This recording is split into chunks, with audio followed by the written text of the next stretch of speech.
qui nous parle de la CAN Total Énergie Cameroun 2021 contre l'Égypte, une finale donc qui va se jouer en demi-finale. Les détails sont donc en page 3 de ce journal. En page 9, le journal nous révèle que le marché de Vogby est en ruine totale. Nous continuons donc ce matin avec le journal Mutation, lui qui nous parle aussi de la CAN, mais la CAN des politiques au Cameroun. Comment est-ce que Maurice Kamto, Cabral Libi, Joshua aussi, Espoir Serge, Espoir Matomba vivent-ils la Coupe d'Afrique des Nations? Les détails sont donc en page 5 de ce journal. Ce matin, nous terminons avec le journal Le Messager qui nous parle de l'exploitation du bois rose au Cameroun dans les circuits mafieux du blanchiment d'argent. Les détails sont donc en page 4 de ce journal. Toujours en CAN Total Énergie Cameroun 2021, le journal Le Messager, lui, nous révèle déjà ce matin que le Sénégal attendra donc le Cameroun pour jouer la finale de la Coupe d'Afrique des Nations. Les détails sont donc en page 11 de ce journal. Mesdames, Messieurs, c'est sur ces mots que nous nous arrêtons pour cette revue de presse en langue française. Place à la découverte de ces journaux en langue anglaise avec toi, Lasha. Thank you, Bomotonguina. Gwladys, we begin this morning with the Guardian Post newspaper. The Guardian Post this morning is focusing on the semi-finals encounter between the indomitable Lions of Cameroon and the Pharaohs of Egypt today at the Olympic Sports Complex in Yaoundé. The paper writes a do or die match for the indomitable Lions of Cameroon. Cameroon is in a relatively expectant and optimistic state today as the country's senior men's football team, the indomitable Lions, face the Pharaohs of Egypt this evening at the Olympic Stadium in Yaoundé in the semi-finals of the ongoing African football tournament AFCON Total Energies 2021. And the match programmed for this evening has seen many Cameroonians expressing a mixed feeling of fear, optimism and determination as the indomitable Lions of Cameroon clash with its biggest all-time rival,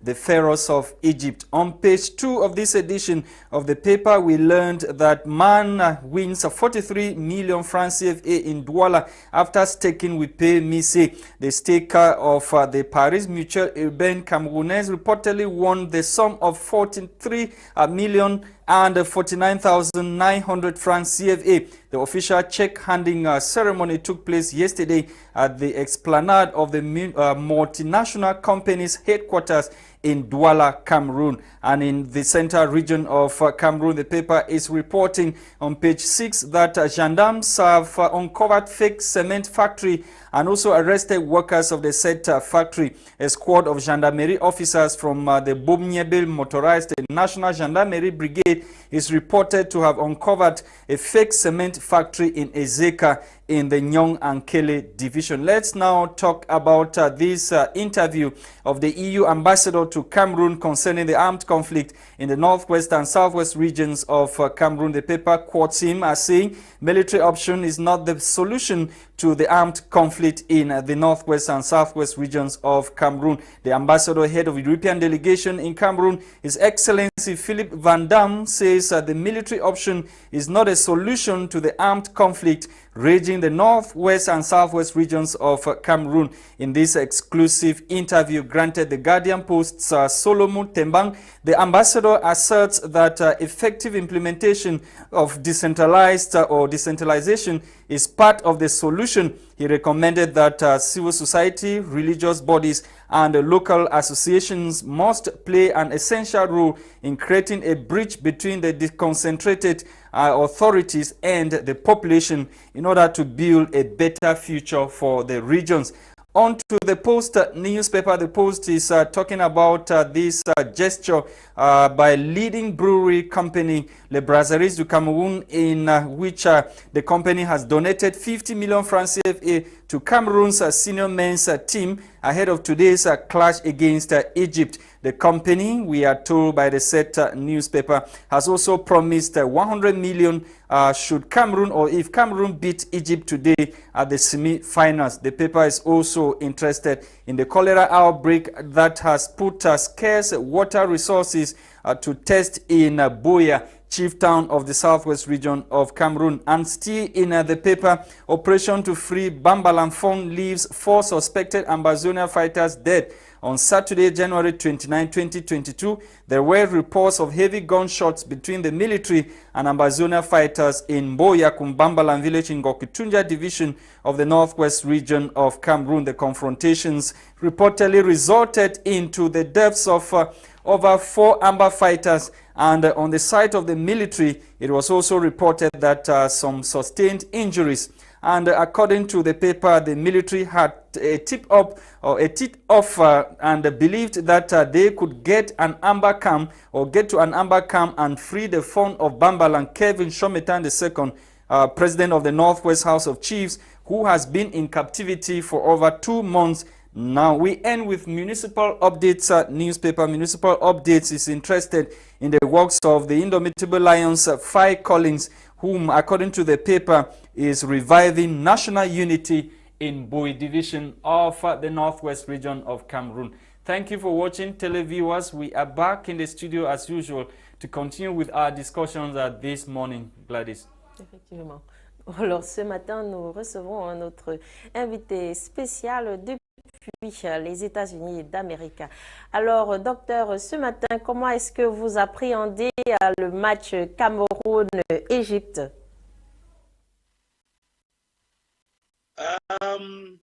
Thank you very much, Mr. Lasha. Thank you very much, Madam Gwladys.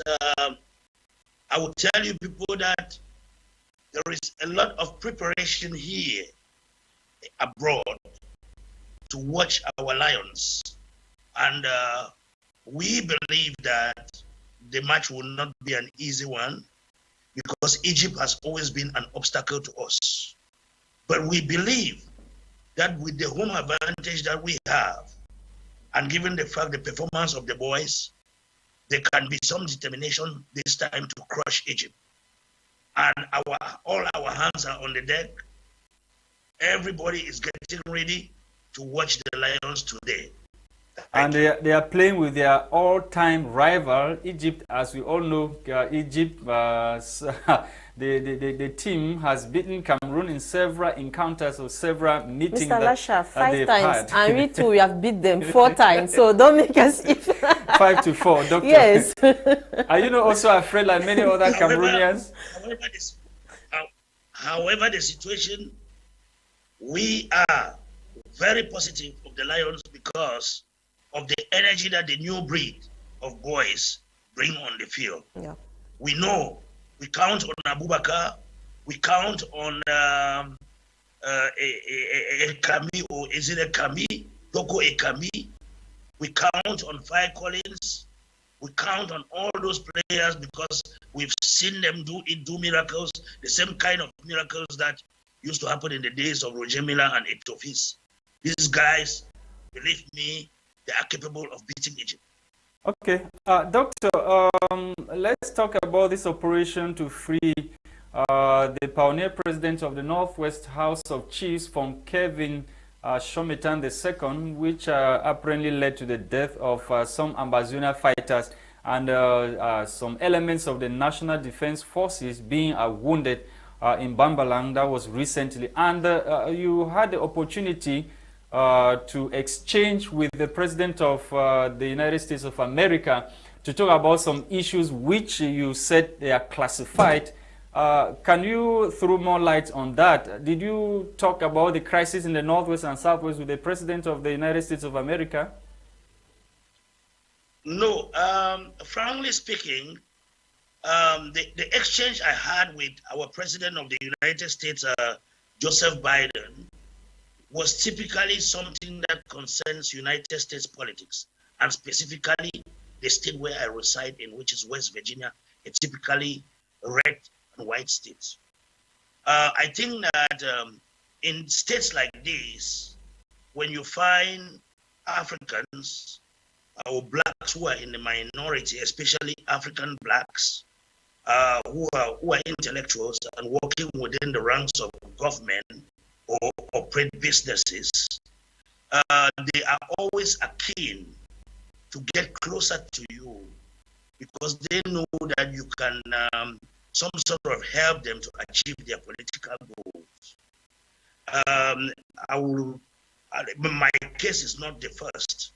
We also have a Cameroonian who is running for the governor's race in Pennsylvania, a typical white state as well.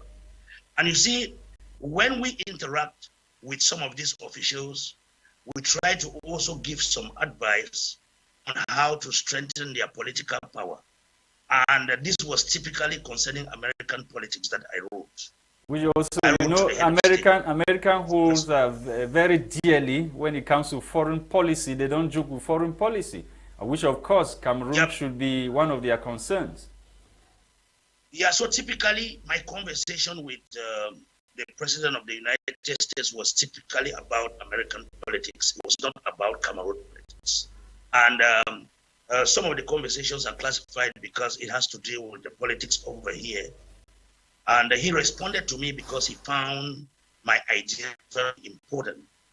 You know, as a psychologist, I psychoanalyze for political issues, mental health issues, and other things. And I gave some predictions, and I also provided him with some tools by which he could overcome some major challenges on his way, especially in the state where I live, which is West Virginia. So I don't know, out of millions or billions of letters, my letter went across, and I was shocked just to get up and see a letter written to me by the President of the United States. And he's looking forward to meeting with you, of course. And let's yeah, he's looking forward. Yes. He's looking forward to meeting with me, and he also sent me a lot of good things. He sent me a sticker for my car. Okay. Which is blue. Okay. Sticker. Okay, Doctor. We stay with the worrying situation of the phone of Bambalang. Up till now, he's still in captivity, and apparently nobody has issued a statement. Not those within the government circles. 2 months after his kidnapped. Let me tell you, Mr. Lasha, I think that the Cameroonian situation, or the crisis, or the conflict back home, is something we've been talking about for so long, and we'll keep on doing the same thing and expecting different results. I had said, and I kept on saying, just like others have been speaking as well, that we seem to be talking like throwing water on Deck's back, and we are not seeing anything happening, because the people who are out to create all this chaos knows what they are gaining from this, why the masses are suffering. Let me tell you that it doesn't take much to solve this crisis. But the point is that the two sides are at a deadlock. They don't want to solve the crisis because they know what they are profiting from it. Ask yourself, all the guns that these boys have in the bushes, where did they get the guns? That's the first question you have to ask yourself, because these guns did not come from the diaspora. There are businessmen in government who gave these boys the guns. Businessmen. Okay, thank you, Doctor. So we have to start by identifying those in government who are supporting. Why should they be doing that? Is it in the interest of who? Is it not destroying the republic? Why are they doing so? Because they are making money from it, and they don't want it to end. That's why the people bringing, when you talk about peace, you are haunted. When you talk about peace, it will shock you that in my inbox, I spoke about peace. The first person to haunt me was a minister. I have personal conversation with the minister, insulting me about peace. I have it. Ok, docteur. À part la crise dite anglophone, on a une autre crise qui est en train de battre son plein au Cameroun. C'est le choléra. Bizarrement, plusieurs personnes au Cameroun sont déjà victimes de choléra. Et en dehors de ça, on a toujours le problème de manque d'eau, alors que ça fait partie de l'une des priorités pour le bien-être des populations. Yeah, when it comes to health and humanitarian situations, especially like water consumption, clean water, bad roads, and all those, these are also aspects of when a regime has a lot of lapses, like budget that is being allocated for things to be done are not executed. And I think a lot of grants are coming from the international community that are being siphoned, because we should not be complaining about something like cholera today, because if we had real good water, I don't think that cholera would be affecting the population that much. So I think all comes down to us, that our communities and the government, we are not putting things in place to really serve our population. And then also we need to be knocking on doors to have more grants to improve our quality of water and have more machineries and equipment. I've seen some mayors who have created partnerships with foreign countries, like the mayor of Bamenda 3 Council, Mayor Fongu Kletus, has been to Germany, and with Germans, he has developed his own supply of water within Bamenda 3. I mean, we are consuming water that is being processed from the uphill station and then brought down into reservoirs and treated and serving the local community. And I think when you look within Bamenda 3 and quite in particular, you'll see that we don't have cholera.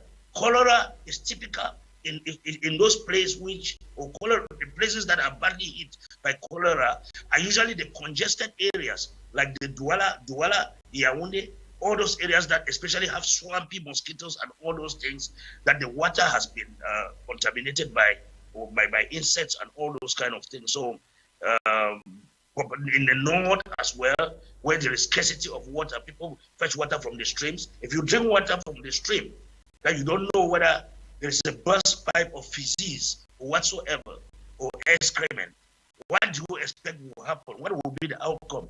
Definitely you fall sick. So should we be talking about cholera in the 21st century, lack of water in the 21st century? We shouldn't be talking about it. But I mean, when failure in many areas of government and failure in the community as well, not being able to step up and organize themselves, because we need also community leaders. We don't have to blame everything on government. We need to have people who can be able to rally their communities and embark on a project. For example, the Bamenda 3 project, which Mayor Fongu Kletus set up together in partnership with some German corporations and other corporations around the world, it was not entirely a government project. So communities also have to step up, man some projects. Then you also have to see that there is this issue of like the war we are having, the conflict we are having. We tend to lose very important people who have greater ideas and great minds. And when the great minds are being killed, or are being stabbed, or are being like we lost Clement and others, we are losing people in the name of politics who are important community leaders. And this is going to cost us a lot, because if majority of the population, the bright minds, abandon the country or run away because of persecution, and the few ones who are left are eliminated, then it means that we are taking ourselves back into the 15th century. Ok, docteur, mais à l'heure actuelle, vu que vous êtes en train de présenter une stratégie peut-être gouvernementale qui n'est pas favoritaire pour les populations, peut-être aussi de manière communautaire, ce n'est pas de manière favorable pour les populations, que doivent faire ces populations au jour d'aujourd'hui sans tous ces accompagnements-là? Let me tell you that if you see, for example, I'm living in the United States. If the president of the United States can write a letter to me, that's to tell you how they recognize every little thing that someone does, a citizen does to move the nation forward in terms of idea, in terms of contribution. But I don't see, for example, in Africa or in Cameroon, it is unheard of that a president will take upon an idea that is brought by someone. We have seen little children or minor children who fabricate vehicles and others.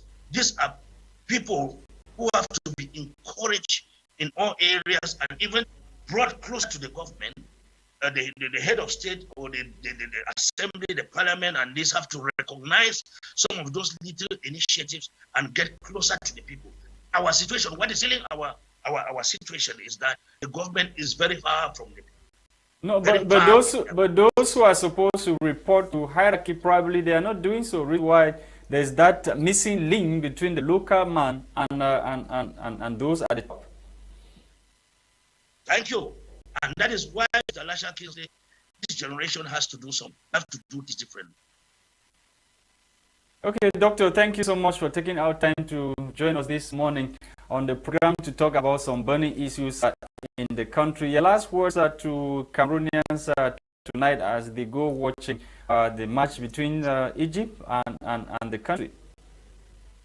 My last word is that this football match that we have today, I know for sure we will win. Even if we don't win, we have proven to the world that at least we are still a soccer nation for the world to count on. Because it can still be within the first 3 or the first 4. It means we tried amongst the amount of teams that came. Because this time around, all the teams were so very well equipped and prepared. Also, I would like on us, Cameroonians on either side of the aisle, be the Anglophone, Francophone, to use this particular football match or this particular soccer tournament to build peace that we have been talking about. Because after goes when the tournament is over now and look into our domestic politics, crises that are happening, and try to see how we as Cameroonians can come up and dialogue of the crisis that has been affecting us for close to 5 years. So let's seize this opportunity of this tournament to work on the peace and to consolidate the peace of the nation. Thank you very much, Dr. Nick, for taking our time to be part of this edition of The Brief, which was, of course, produced for us by Christain Tebong. We were Bomotonguina and myself, Lasha. Another day.